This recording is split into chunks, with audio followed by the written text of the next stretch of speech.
What's up, Vanguardians? This is Jonathan SP Mindam here with my recap of the ARG state championship that I went to this past Saturday. I went to Wisconsin's in Green Bay. From me, it's like about a 3 hour drive, and ultimately it wasn't that bad. And the reason I didn't go to Illinois was there's a lot of issues that personally I don't want to get involved with, but it just kept me from not wanting to go. And I think Wisconsin actually needed me and then my team to go actually, so it was kind of cool, great experience. Went to Gnomes games, and the facility, their location, everything is just stellar. Like hats off to them.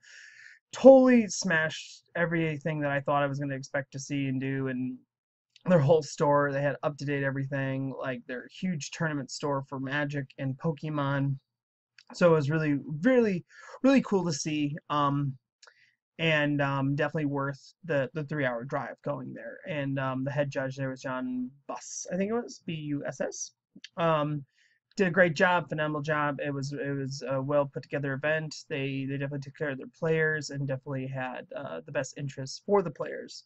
Um, it was a 15-man tournament of 4 rounds with a cut to top eight Swiss. 40-minute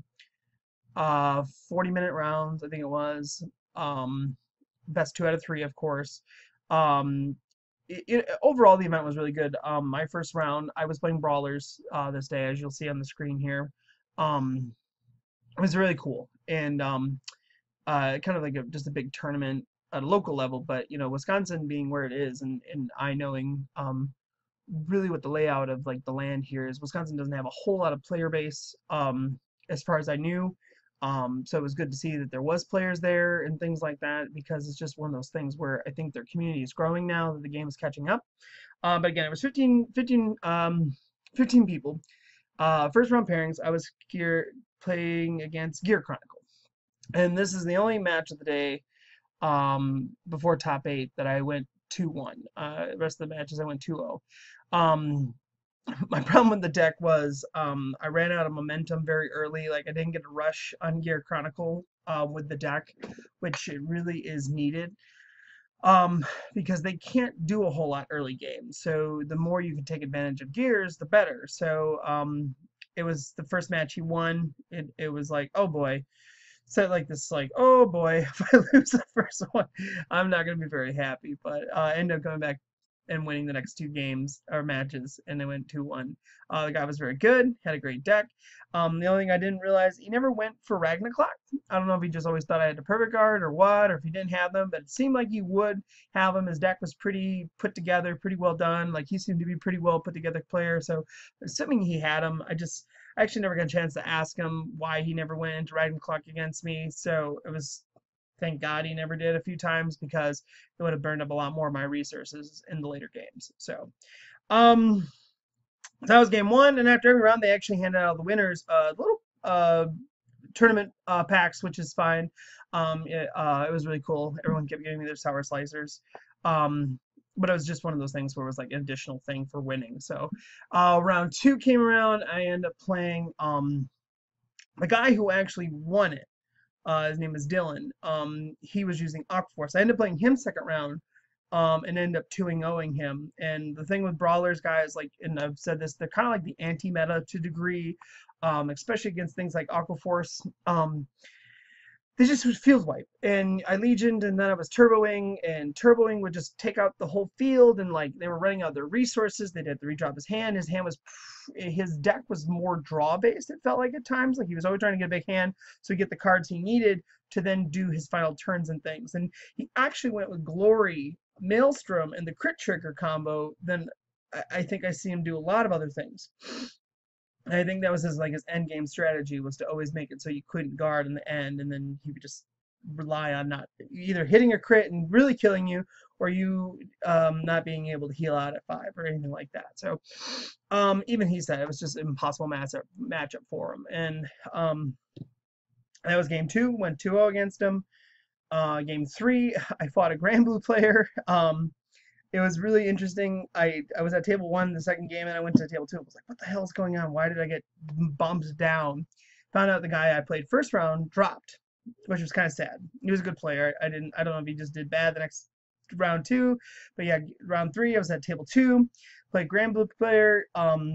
He literally was testing out the new strides, and he was really good. Like his resources in Grand Blue versus Brawler actually is a weird matchup because you can destroy their field, but they can basically call it back to a degree, which was good for him in several situations because I would get rid of those stupid banshees or whatever that when you call them from the drop zone, you know, you soul blast one and draw a card, and those were the cards he kept bringing back and getting back his power and everything. But that new stride that came out, not the Cocytus, I don't remember what the other one's called, but I don't know how long he kept doing it all day, but he would counterblast one, bring back two. I'm like, no, that's not the rule. You have to call him over separate rules, like, or over rear guards. And um, it was really interesting to see, like, to see people didn't realize that, like, that's actually a huge downfall for that deck, is that they did not get as great as strides as everyone thought, or they thought they were. So it was really good.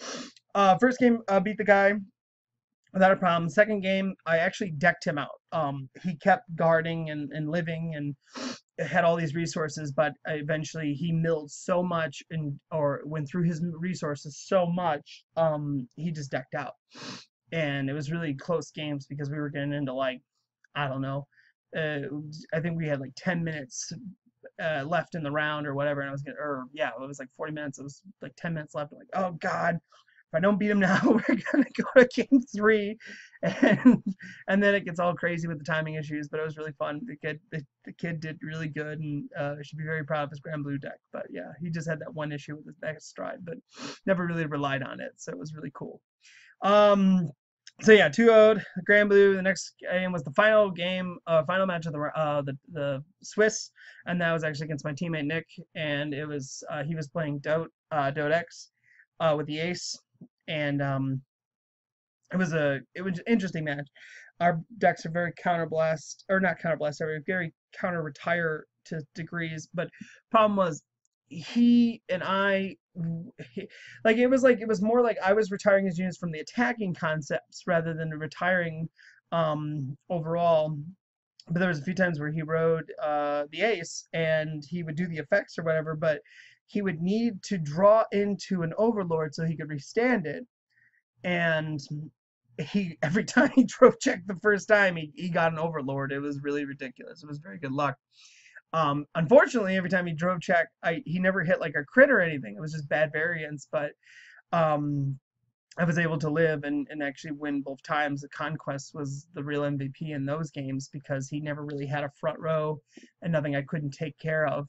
And then we head to top eight, where I actually ended up having to play one of my best friends and teammate Blake Broussard, and he was playing Nova Grappler, and it was the worst matchup of the day, and not even just because of uh I did lose.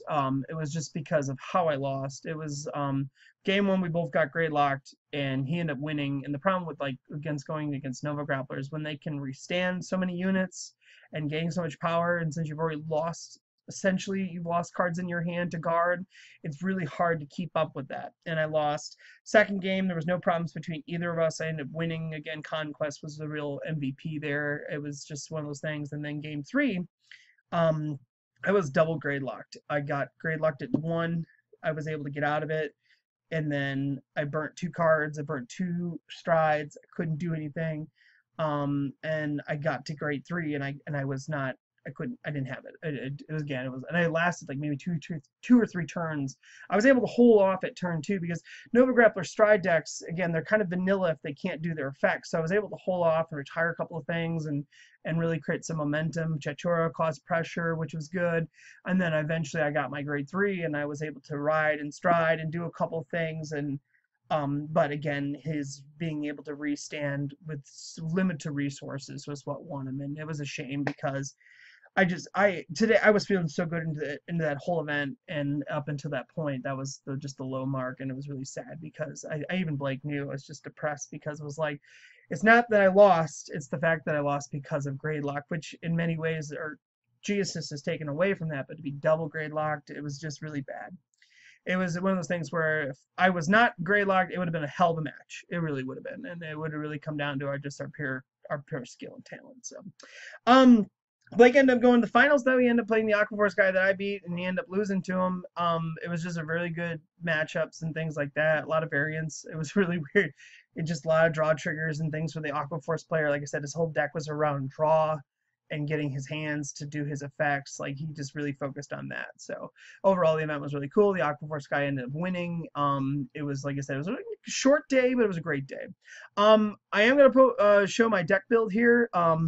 That's what I really wanted to showcase. I posted it not that long ago on just as an ARG Company Brawler deck profile, but I want to post it again because I have made just a slight change. I start with Spark Kid Dragoon. I like him, grade 3 searcher, always good. A friend of mine, Mason Clark, suggests I change that and go with going to the future depending on my Shadow Paladin decks. I gotta find him. Oh, right here. Lizard Soldier Session. Basically, when it hits, you kind of bless one, put into the soul, and you retire a grade 0 that your opponent has. So against those Shadow Paladin matchups, it's the ideal card to get rid of. So we'll see. And then I ran for a draw, which the name of my deck was called "You Never Had a Friend Like Me" in honor of Robin Williams. So I based it off of the Genie card. 8 crit, but I ran for the Soul Charger crit, which is kind of cool. I called him out a few times and make 9k lines, and then next turn my opponent didn't attack him, I'd throw him in and give power to something. So like it did help, and it was really unique, and it definitely helps in this deck that actually Soul Blasts a little bit. So of course 4 heal. Grade 1s, I ran 4 of the unflipping perfect guards. The only time that was where I wish I had the regular ones was to get Don't X because he would attack my rear guards, but at the same time, it wasn't a huge issue. You know, it rear attacks the rear, whatever, and you restand and you just perfect guard again. They get a slight advantage, but brawlers have a way of getting back that advantage. So, 4 of the Stride Fodder, which is the Mighty Bolt Dragon. 2 of the Rising Phoenix, again for the Soul Blast draw 1, Soul Blast 2. And then Wyvern Strike, Big Mama, which is actually a really good card because it, on Generation Break 1, gains 4,000. It can only attack the Vanguard. So it creates 11. So if you have Conquest going off and you can retire 1 unit and you have it in the front rows open with 1 spot, it makes it 16. If you have 2, it makes it 21. Again, a number. 21 is a solid number in this current meta. Because it makes your opponent guard with at least 15, and that's again not boosted. So it was a really good card. And a good booster. I mean, a 7k booster as well. Grade 2s. This is where my grade 2s kind of changed. I ran 3 of the big Brawler Big Bang Slash Buster. It's a great card. Does it's very kind of vanilla. Every time the Big Bang Knuckle hits, it gains 3,000. Also, if there's a Big Bang Knuckle in the Vanguard, it gains 2,000, making it 11. Again, with Conquest, making it a possible 16 or possible 21. Not that, but if it hits, it gains 3,000. So it's a really good card. I only ran 1 Brawler Big Bang Slash Dragon, which was for the very fact that you don't really do too much with his mate or the grade 3 because you really don't want to be stuck on that one because it only attacks the front row and it requires Brawler Counterblast. So it in my mind slows the deck down. But 1 was just absolutely fun. I did not have him and never seemed like he's an issue. So, 2 Brawler Skyhall Dragon. When you have a Brawler in the Vanguard, Counterblast 1, retire opponent's front row and one of their units in the front row and retire. Helps eliminate that field for Conquest, so you can always make sure you always get the 2 gone, so you get that 10,000. Early game 2 helps get rid of those pesky special attackers, things like that. Any decks that try to counter rush you, it's a good card to field wipe for Counterblast. 3 Shatora. This card is like the MVP. I literally had again opponent's perfect guard early on.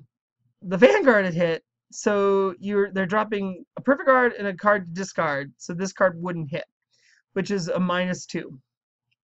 Where this card does allow Counterblast 1 and draw, and it binds, but most decks aren't Legion anymore, and so the bind really doesn't matter.